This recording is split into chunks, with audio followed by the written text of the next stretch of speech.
Welcome to the Transform podcast series, hosted by Vercium, a learning and development organisation specialising in medical affairs. Each episode, we will explore different topics with our Vercium team and expert guests to bring you the latest thinking in learning and development. In today's episode, we will be discussing storyboarding as a resilience technique and exploring why highly resilient people are also master storytellers. Hello, everyone, and welcome to the Vercium podcast. On this episode, I've got my good friend and colleague with me, Amanda Alexander. Welcome, Amanda. And Amanda is a resilience practitioner, and recently we have been delivering a lot of resilience training. And it's no surprise because the world's gone through so many changes recently at work and at home with COVID. And resilience training has been one of the key needs of our clients. And Amanda has been helping us deliver some wonderful learning solutions for that. Now, for those of you who are aware of resilience and resilience training, I've been lucky enough to partake in some of Amanda's training and have learned some of these techniques and tools myself. But today, this is new for me. I haven't heard what Amanda's about to tell me, so I'm genuinely curious. So, Amanda, my understanding so far of resilience and resilience training is that a lot of it's fixed. A lot of your capability to develop resilience is formulated in your childhood, but there are tools and techniques that you can use, such as forming a good social network is one that I think a lot of people have utilized during COVID times, especially virtually and leveraging that technology. But today you're going to take us through something new. Is that right? I'm going to take you through a really simple technique for resilience. And I come back to you on that point you made about resilience being fixed, because we all have innate personality traits, you know, the whole nature nurture thing. And some of us have a bit more resilience than others from birth. Yeah, that's what I was referring to. Yeah. You have that fixed ability which you can build upon. Is that right? Is that right? Resilience is absolutely learnable. Like anything else, it's a skill and we can develop it. So I really like to think about resilience as a muscle that we can work on. And just the same way as if we wanted to get stronger, we'd need to go to the gym every day or at least several times a week. And we need to really work that muscle. Mm-hmm. Same with our resilience muscle as well. It's a good analogy to have for resilience. Okay. So effectively, there's lots of different definitions about resilience, and we can talk about those in another episode, Lee. But for the purposes of today, resilience is what helps us cope with adversity, or you could just call it a challenge, you know, an everyday challenge. It could be a small thing as being stuck in traffic on your way to work. It could be as big as dealing with grief and loss. It's about us making the best of the situation. And recovering from those setbacks. So for today's session, let's just talk about resilience as that. It's coping with adversity, making the best of a bad lot, and recovering from the setbacks. And the little technique I want to share with you today is storytelling. Now, we're all great at telling ourselves stories, aren't we? But the problem is we tend to tell ourselves really bad stories. We tend to create these stories in our head about a situation, about what it means, and we go to the worst possible outcome. Now, if we can really be conscious about our storytelling techniques, we can actually harness them and help them to enhance our resilience. So let's think about resilience as almost like a two-part story. So let's think about resilience in two parts. There's what happens now, and then what happens next. So this first part is something bad happens, a difficulty happens, a challenge happens, and we acknowledge that challenge. And then the second part is how we handle and influence what comes after that initial challenge. So we've got just these two parts. That's all it's about. When we talk about storytelling with resilience, there is a fantastic technique that I learned from Dr. Chris Johnson, who I did my training as a resilience practitioner with. In fact, most of my tools and techniques will have come from Johnston's practitioner training, and they're all very, very simple and accessible. So when we talk about storytelling, and in resilience practitioner training, we talk about storyboarding, using a technique called storyboarding to enhance our resilience. And essentially all this does is it allows us to have a vision of how we want the story to unfold. So we're using our imagination. What we're doing is we're mapping out a sequence of events that move us towards our desired outcome to create a more positive narrative for ourselves. So when we're storyboarding resilience, it means that we're thinking about ways to improve the storyline when we're facing challenging circumstances. Sorry, Amanda. So what I'm hearing is, and what I've experienced is these two parts. That first part is like you say, what happens, correct? And then does this negativity bias come into this, where people tend to have negative reactions to things? So I've seen it in other people and myself, where you can start catastrophizing in a downward spiral, and that is going to make people obviously less resilient in terms of their response, because they're thinking worst case scenarios and so on. Is there something of that in this? Well, when we're storyboarding, what we're doing is we're counteracting that negativity bias. And I'll tell you about something else called a spider diagram, which is great for counteracting the negativity bias. But for anyone who hasn't heard of the negativity bias, let's just touch upon what that is. So our brain is developed to keep us safe. Always, always, always. All it's trying to do is keep us safe. The negativity bias is a consequence of that keeping us safe. Let's go back to the good old caveman, cavewomen days, when we were being chased by a saber-toothed tiger, and in the distance is the caveman or cavewoman love of our life. And we see the caveman or cavewoman love of our life and we think, oh, what a beauty. But I'm being chased by a saber-toothed tiger. Which is going to take precedence? Is it not being eaten by the saber-toothed tiger? Or is it just ignoring the saber-toothed tiger and going towards the pleasure of meeting the love of our life? It's going to be the saber-toothed tiger and getting away from that, isn't it? So that's what our brain has developed to tell us to deal with the danger first. Now, what happens in modern day life is that's kind of got skewed, because luckily for most of us, we're not being chased by, well, certainly not saber-toothed tigers or any type of tigers. We're in the office and we've got several deadlines, but our brain is reacting in the same way. And I'm sure that most of us have heard about this fight or flight response. And what that leads to is that our brain develops ways of us noticing the negative first and giving far too much thought and energy to it. Yeah, when we actually don't need to. Now, how we counteract this is very simply by being aware of it. And storyboarding is any kind of technique like this where we get conscious about being aware of something is going to help.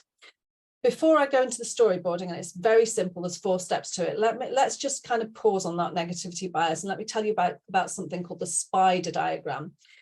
So the spider diagram is really useful, that you can draw it on a piece of paper and just imagine a spider on its side. You don't have to be good at drawing. So let me, for the purposes of today, this is a spider on its side, my hand. And this spider, if you imagine this bit here on my wrist is where we are now. So let's imagine we're facing the adversity, and we write down, right, this is the adversity I'm facing. And these little kind of legs of the spider, or my fingers in this case, are their potential outcomes. So let's imagine that this one at the top, my thumb, represents the best possible outcome. And this one at the bottom represents the worst possible outcome. But then there's a whole load of other outcomes, which, let's face it, are probably the most likely outcome. Now, talking about negativity bias, are we most likely to go here, best, or here, worst? Well, most people go to the worst, or some form of the worst, yeah.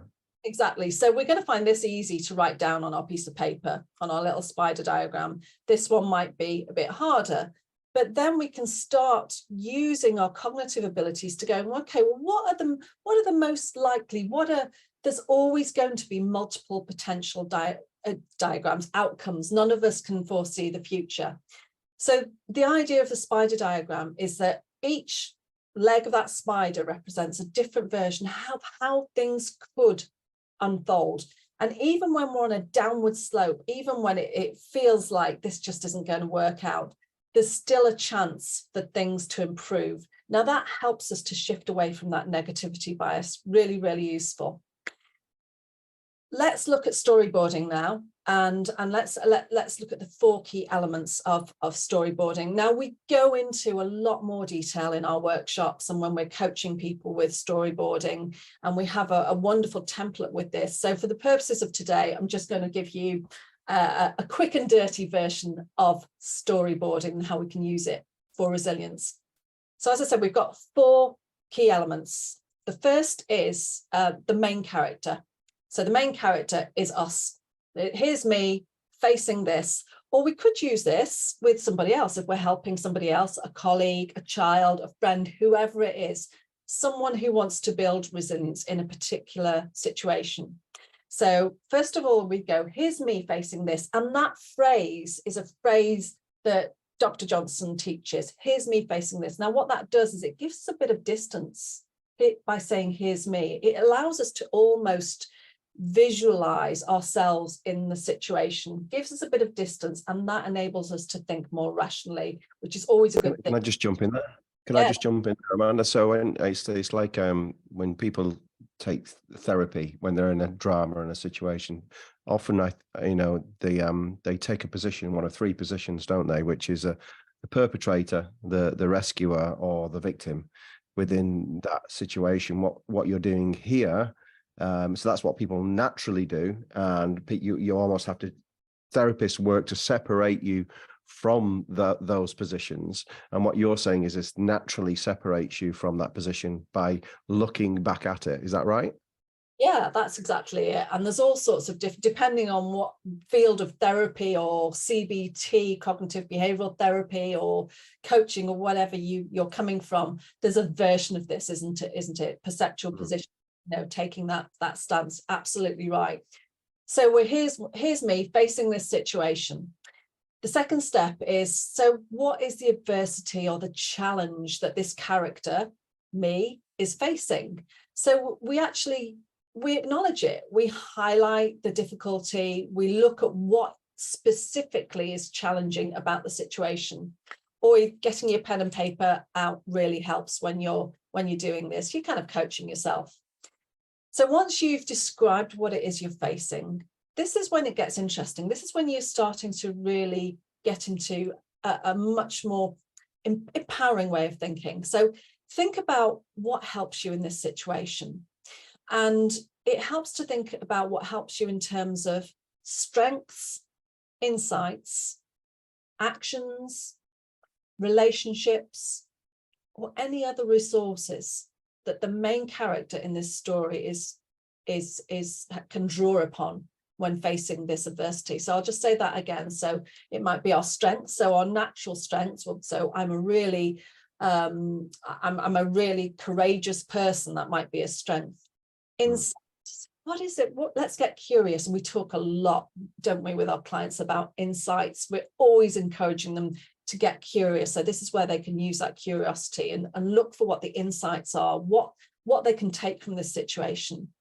What actions? We're not just navel gazing here. We're not just thinking. We're going to think about, what could I do? Who could help me? Who do I have around me who could help me? What other resources do I have? And a great question here that I use as a coach a lot is, if I was to ask you, Lee, what resources do you have? And you might go, oh, and you might say one thing. I might just say, what else? So that's a really simple question you can ask yourself. What else? What else is there? And keep going until you really can't think of anything else.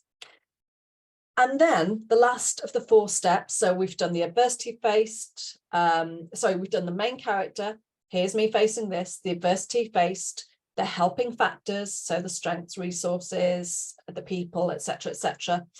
And then the last step is thinking about the hoped for outcome. So what is the better ending or the different outcome that we want as a result of using these helping factors that we Did you say hoped for outcome, Amanda? for outcome. Hope is a real, and I don't want to go down the rabbit hole of hope because it's a whole subject within resilience, but it's central. Hope is central for resilience. What we're doing is because let's face it, there are situations where the outcome may not be good. None of us are getting out of life alive, are we? And sometimes bad things do happen. But hope is it's a proven thing to help us with resilience. So we're looking at the hoped for outcome. And that in turn, just going back into my little neuroscience bit, when you start thinking about what it is that you want, the reason that coaches bang on about looking about what your outcome, what your goal is that helps the brain to start looking for solutions. And literally we'll start looking for solutions. We'll start thinking of things that we hadn't before. There's that part of our brain that's commonly known as the reticular activating system, where once something is there in our mind, we start looking for it, we start seeing it. And the classic example that I always give is you decide you want to buy, let's a Tesla. I'm seeing Teslas all over the place now because I quite fancy a Tesla. And there seem to be more Teslas around in this village than ever before. That's the reticular activating system kicking in, saying, this is important to me. I'm going to notice the same things happen when we are problem solving, which is what we're doing when we are becoming resilience practitioners ourselves. And that's essentially storyboarding. Okay. So I like the part about the reticular activating system. It's something that we've used a lot in terms of coaching, and that reference to coaching really resonates with me. And so what I like about that is it uses a part of the brain that would not normally be engaged in this process, where you have to dig deep, find resilience, increase your social network, interact with people, and so on and so forth. This is utilizing your own resource of a different area of your brain to get out of something or with a better outcome. And I think just one thing I wanted to say about that part of the brain, I know this has been challenged in neuroscience realms in terms of which part of the brain you actually leverage, but that part of the brain is so much more powerful. And actually, when you were talking about the saber-toothed tiger before, we're leveraging that part of that brain. It's the survival piece, but we're fine-tuning it to the outcome that we want to achieve. And so I love that. I love that, that's encapsulated in a word called hope. And we're leveraging hope and the power, because hope and existence or survival, I think, definitely go hand in hand. And we're leveraging it in such a way, in a structured way, like with this model, that it is simple to use. And I hadn't considered it like that before. I've considered it in coaching, but I've not considered it in terms of developing resilience. So thank you. That was really interesting. You're welcome. I'd like to finish on one final thought, which kind of brings this all together, and it's a segue from what you've just said about hopefully. So we can, if we cast our minds to stories we've heard in the news, in books, in whatever, if you can think about an example, what's called an inspiring example of hope, of overcoming adversity. I mean, I'm sure as I'm saying this, there's probably one that's popping up into your mind. I'm thinking about Viktor Frankl, who wrote a book, Man's Search for Meaning. And for those of you who don't know it, this Viktor Frankl was imprisoned in, I think it was Auschwitz, and lost his family. And he wrote this book, and it's contrary to how it might sound for those of you who haven't come across this, it's a book that's full of hope, that no matter what, that you can always find hope, even in the most dire situations. Perhaps it should be required reading for anyone who is wanting to build their resilience. But if we can think of inspiring stories where people have faced adversity, and we hear about what they faced and what resources they used, the people, the strengths, the insights, the actions, that helps to train our brain to then, when we need it ourselves, to apply it to ourselves. So be a collector of stories of resilience, and they can then apply to your own situation when you need it. Yeah, there's one I always go to, and that's Nelson Mandela's story. Is the resilience he had to demonstrate to achieve the outcome that he wanted to achieve was, he must have had so much hope throughout that, in the deepest, darkest places. So yeah, that I think stories like that are things that we cling on to, and yeah, that's a great example. And what you say, Viktor Frankl, what is the book called again, Amanda? Man's Search for Meaning by Viktor Frankl. Man's Search for Meaning. F for Freddie, Rankl. Thank you, Amanda. It's been really insightful, and this has been Vercium's podcast, and we look forward to seeing you again soon. Thanks, Amanda. Thanks, Lou.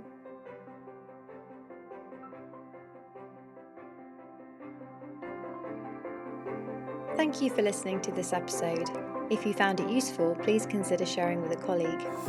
To learn more about what we do or listen to further podcasts, please visit our website, vercium.com.